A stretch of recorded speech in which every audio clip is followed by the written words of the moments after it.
اللہ علیہ وآلہ وسلم نے جتنی بھی اپنی شادیاں فرمائی ہیں، ان کا جو بھی اپنے حق مقرر فرمایا ہے، ان میں سے چند ایک کی مثالیں آپ کے سامنے میں رکھنا چاہوں گا۔ سب سے پہلے پاک نبی صلی اللہ علیہ وسلم نے حضرت خدیجہ کبریٰ رضی اللہ تعالی عنہا آپ سے نکاح فرمایا۔ آپ سے جو نکاح فرمایا، اس میں نکاح کے اندر آپ نے جو حق مہر مقرر فرمایا وہ تھا 500 درہم۔ کتنا؟ 500 درہم۔ آج اگر دیکھا جائے تو وہ تقریباً بنتا ہے چاندی کے اعتبار سے 131 تولے۔ 131 تولے چاندی پاک نبی نے اپنے ہاتھوں سے دیے اپنی بیوی کو، حضرت خدیجہ کبریٰ رضی اللہ تعالی عنہ کو۔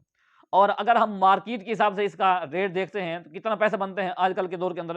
آج کل کے دور کے اندر اس کی پیسے بنے گے تقریباً کوئی 3,30,120 روپے یہ بنتے ہیں آج کل کے، یعنی پاک نبی نے اپنی پہلی بیوی کو 3,30,120 روپے اپنی بیوی کو حق مہر ادا فرمایا۔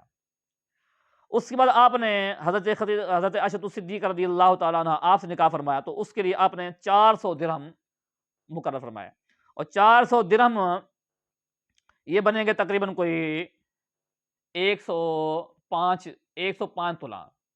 105 تولے کی مارکیٹ ویلیو بنے گی تقریباً کوئی 2,64,600 روپے۔ 2,64,600 روپے یہ حضرت عائشہ صدیقہ رضی اللہ تعالیٰ عنہ کا حق مہر ہے۔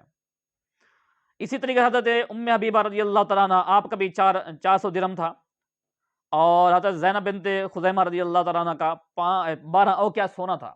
12 اوقیہ سونا، یہ اوقیہ یہ بھی ایک مقدار ہے سونے کی۔ اگر آپ 12 اوقیہ کو 12 تولوں میں لے کر آتے ہیں تو 12 تولے تو یہ لگا لیں گے 2.25 لاکھ روپیہ تولے کا ہے، تقریباً کوئی بن جائے گا 12 12 24 تک 30 لاکھ کے قریب جا کر بنے گا۔ یہ آپ نے اپنی بیوی کا حق ادا کیا۔ اور اس کے ساتھ حضرت سودہ رضی اللہ تعالیٰ عنہ آپ کا بھی 400 درہم تھا، یعنی 2,64,600 روپے۔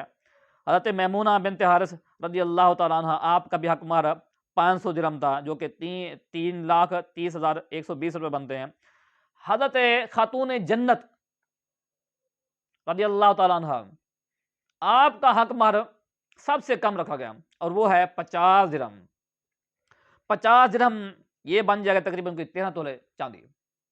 13 تولے چاندی ہے، اور اس کی مارکیٹ ویلیو بنے گی تقریباً 32,760 روپے۔ یہ حضرت خاتون جنت کا حق مہر ہے۔ دیکھیں، یہ وہ مبارک ہستیاں جن کا ہم کلمہ پڑھتے ہیں، جن کے بتائے ہوئے راستے پر ہم چلتے ہیں، لیکن ہم حق مہر کی بات آتے ہیں تو ہم یہ سلوک کرتے ہیں، یہ کوئی اچھی علامت نہیں ہے۔